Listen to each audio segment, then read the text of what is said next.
fais pas chier, petit con.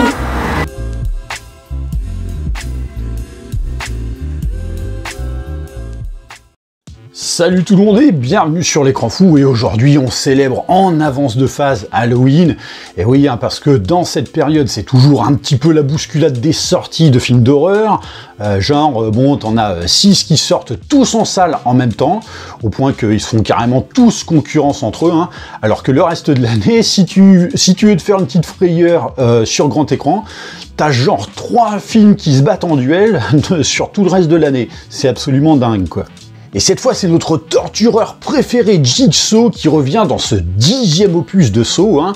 Alors logiquement, si vous suivez la chaîne, d'ailleurs si vous ne la suivez pas, je vous invite vivement à vous y abonner, bien sûr.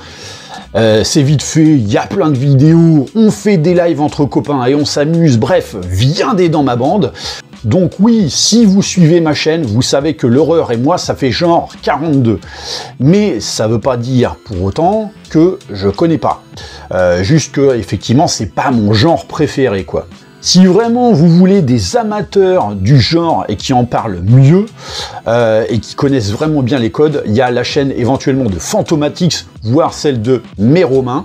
Donc je vous oriente plutôt vers eux. Malgré tout, j'avoue, j'ai vu tous les films Saw en une semaine. Je te laisse imaginer dans l'état que j'étais. Mais oui, il faut bien le reconnaître, le premier Saw de James Wan, il était absolument génial. Il avait su, à mon sens, redéfinir un petit peu les codes de l'horreur, qui s'étaient justement un petit peu embourbés autrefois dans la mode des survival et autres bogeymen. Là, on tablait dans un domaine horrifique aussi bien visuel que psychologique, doublé d'une enquête, donc c'était excellent. Et puis ensuite, effectivement, comme les machines de torture ont beaucoup fait parler d'elles, on a finalement misé absolument tout dessus, donc sur une franchise qui s'appuierait quasi intégralement sur, effectivement, toute cette loufoquerie autour des concepts de ces machines infernales, au point, et je le déplore moi-même, de tomber dans le gore gratos et de perdre ce qui faisait vraiment la force du premier. Donc l'aspect thriller horrifique et psychologique, quoi. Bon, avec Spiral, effectivement, ils avaient bien essayé de retrouver justement la tonalité d'enquête, mais le film était pas particulièrement bon.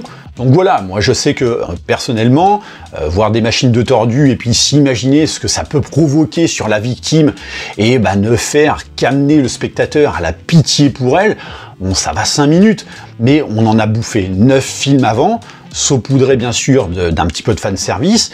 Moi, avec ce 10e épisode, j'en attends autre chose, quand après quelques années, justement, on veut remettre la franchise sur les rails, quoi. Même si, et je le reconnais, malgré la débilité de la plupart des films de la franchise, ils ont malgré tout essayé d'avoir quand même un certain fil conducteur à travers certains personnages. Et là, avec ce 10e opus, on est dans la pure continuité. C'est-à-dire que il va intégrer des personnages que, si t'as pas vu les précédents, ça risque effectivement de faire plou. Mais est-ce que ce film, qui vient quand même après X années, après le 9, parce que bon, on compte pas Spiral justement dans le lot, est-ce que le charme opère toujours? Est-ce qu'il arrive encore à plaire? Ou est-ce que, en fait, ça confirme qu'on en a effectivement fait le tour et qu'il n'y a plus grand-chose à raconter de plus que de montrer des scènes de torture de déglingo, quoi? Non, mais en vrai, je crois que je viens de voir un des films les plus what the fuck que j'ai pu voir depuis longtemps, mais pas dans le bon sens du terme quand je dis what the fuck. C'est-à-dire que oui, le film respecte les codes de la franchise, ça c'est inéluctable, avec les éléments que tout le monde veut voir, bien évidemment, mais pour un résultat complètement décaloté, quoi. Déjà, faut se faire à l'idée que le film dure 2 heures. Pour un métrage de cet acabit, c'est quand même relativement long. Surtout que, déjà, pour en arriver au début du jeu, faut compter à peu près 30 minutes de mise en contexte, qui sont interminable en plus d'être d'une débilité. Mais alors bon, ça après on en parlera justement dans les spoilers un petit peu plus tard dans la vidéo. Donc un début de film qui te permet de retrouver notre cher Jigsaw qui vit sa vie pépère malgré le cancer qui le ronge, mais qu'on te présente comme le bon petit vieux qui habite à côté de chez toi, tu sais, et que tu prends un petit peu en pitié quand tu le croises dans la rue. Oh mais sans déconner, mais la drogue ça devrait être interdit quoi quand on décrit justement un scénario bordel. Mais ouais mec, attends, c'est Jigsaw. À quel moment t'essaies de nous rendre compatissants à l'égard de ce gars alors que ça fait 9 films qu'on sait que c'est un tordu notoire qui se prend pour Dieu le Père en distribuant la miséricorde et le repentir à des mauvaises personnes par l'automutilation et la torture sous couvert d'une pseudo-morale pour justifier ses actes. Sans déconner, c'est où la logique ? On est quand même face à un mec qui pousse à la mort via les idées de torture les plus cinglées de l'univers que, allez, on va dire, seul Tom Six est capable de surpasser. Alors pour ceux qui ignorent justement qui est Tom Six, c'est le mec derrière la trilogie Human Centipede. Voilà. Donc déjà sur ce postulat, c'est un peu compliqué parce que on cherche vraiment à te pousser à la compassion pour ce mec. Alors, c'est pas un problème de l'acteur, hein, il joue très bien, là-dessus il n'y a aucun souci, mais c'est un problème d'écriture, comme je le disais. Et alors la suite, c'est n'importe quoi. Mais ça, on le développera aussi dans la partie spoiler. Et donc oui, passé 30 minutes, on a enfin ce qu'on était vraiment venu chercher. Enfin, si vous êtes venu chercher du gore gratos, oui, ça c'est sûr, vous allez en avoir. En revanche, si comme moi, vous espériez un retour aux sources, bah déjà vous pouvez aller vous faire téter les yeux parce que vous aurez que dalle, quoi. Alors oui, je sais, il y en a qui vont me sortir le discours habituel que « Ouais, mais tu vas pas voir Saw pour réfléchir ». Alors, grand bien vous fasse, hein, si vous savez vous contenter que de moments de torture pour prendre votre kiff, et à cela, j'irais même à dire que c'est quand même inquiétant, limite, hein, si vraiment vous savez vous contenter de ça et que c'est la seule chose qui vous motive pour aller voir un film, la torture, je sais pas, je trouve ça un peu bizarre. Mais quand bien même, c'est pas parce que tu peux faire les choses simplement que tu peux te permettre derrière de prendre les gens pour des cons. Et à partir du moment où tu t'appuies quand même sur un scénario, ça t'empêche pas de devoir faire en sorte que ton scénario tienne un minimum la route. Ici, tout est fait pour s'appuyer sur l'idée que ouais, de toute façon le spectateur il est venu chercher du gore, donc on peut le prendre pour un con, il s'en foutra. Bah non, c'est pas comme ça que ça fonctionne. Surtout quand les bases de la franchise établies par James Wan s'appuyaient sur quelque chose qui tenait le pavé, quoi. Donc non, moi le gore gratos, juste pour le gore gratos, c'est pas mon cas, c'est pas ma cam. Surtout en plus quand le film essaie malgré tout de vendre un truc cohérent, qui justifie qu'on vienne là où le film doit ensuite aller. Mais après, oui, on entre dans le vif du sujet, et là, on est dans la pure veine de Saw. Ça, il n'y a aucune ambiguïté. Donc on te place ça dans un hangar préparé pour l'événement, enfin le fameux jeu, hein, quand je dis événement, donc c'est crapouille, c'est sombre, et tu sens que ça va pas jouer à la danse des bisounours, ça c'est évident. Le problème, c'est que tout dans ce film, absolument tout, se voit à 15 bornes à l'avance. Et c'est là tout le problème, parce que je tiens quand même à rappeler une chose, c'est que le nom de Jigsaw à la base, alors oui, Jigsaw en traduction, c'est scie sauteuse, mais c'est aussi l'utilisation de ce terme ne correspond pas forcément qu'à ça. Il y a aussi le terme de Jigsaw puzzle, puisque effectivement les puzzles à l'époque étaient justement découpés à la scie. Et le nom en fait de Jigsaw est utilisé aussi ici parce que il y avait un côté casse-tête, il y avait un côté puzzle. Et oui, parce que les jeux de notre tortureur donneur de leçons là, c'était des casse-têtes qui amenaient justement les cibles à une certaine réflexion complexe au-delà de la torture. Donc une compréhension de leur mal pour apprendre à accepter la sentence et se donner la force de vivre et changer. C'est pour ça que la plupart de ceux qui en ressortaient, même après s'être mutilés, en général ceux qui ressortaient vivants, finalement acceptaient la leçon et se retrouvaient à suivre un petit peu la voie de Jigsaw, quoi. Ce qu'il n'y a plus ici, à mon sens, à travers ce film, parce que tous les jeux sont établis sur le postulat déjà de course contre la montre, avec un chrono très court, hein. Donc pareil, avant, avec aussi ce dilemme de s'auto-torturer, où les victimes justement encaissaient tellement de souffrance qu'elles n'arrivaient pas toujours au bout de leurs objectifs pour suivre, parce que c'était insoutenable. Alors que là, déjà, t'as le sentiment que les victimes des jeux, mais elles se mutilent à l'aise-blaise, quoi, mais que le seul truc, justement, pour donner un petit peu le change, c'est de crier très fort pour faire style qu'elles ont mal, quoi. Et alors, c'est cousu de fil blanc, quoi, et malgré le fait que, t'as une situation finale qui est complètement claquée au sol, d'ailleurs, hein, mais genre vraiment, qui déjà est décevante dans son aboutissement, et ensuite, tu te dis, ah ouais, ok, c'est ça le mot de la fin. mais vous foutez de notre gueule ou quoi? Et alors tu te dis, mais attends, parce que, ok, Jigsaw, en temps normal, c'est le mec qui anticipe tout avec un, voire 2 coups d'avance, mais genre, il en a 12 ici sur l'ennemi. Tu te dis, mais comment est-ce qu'il pouvait prévoir tout ça, quoi?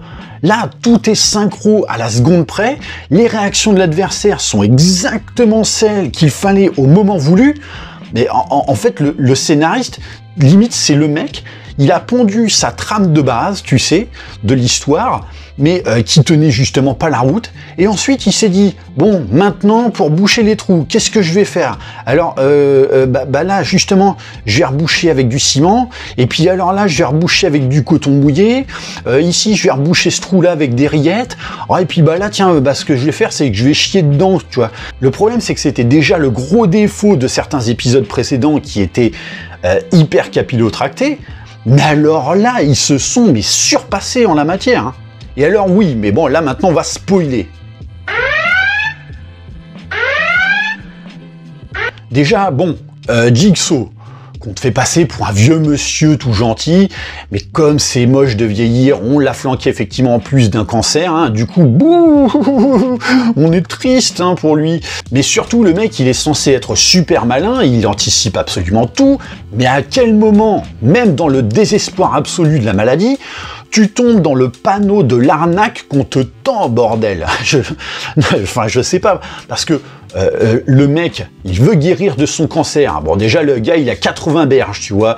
Il va canner d'un cancer, là où t'as des millions de gens qui meurent bien avant ce step, et absolument sans avoir été touchés par des maladies, tu sais.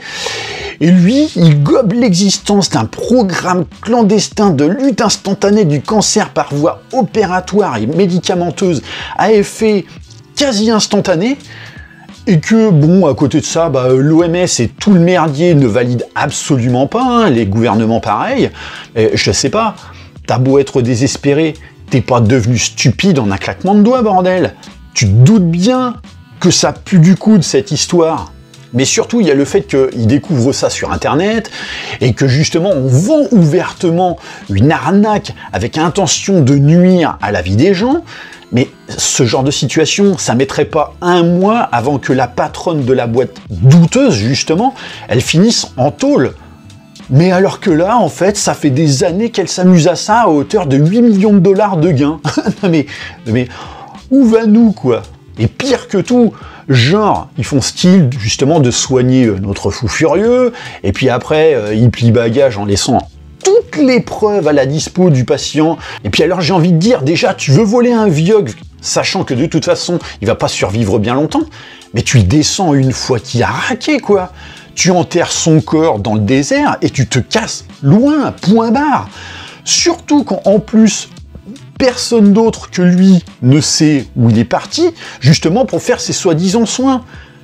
Et pire que tout, c'est qu'en plus, à un moment, il simule un kidnapping avec des mecs cagoulés avec des armes. Mais putain, mais alors dans ce cas, butez-le, il n'y a personne qui est au courant de rien. Mais butez-le, tout simplement.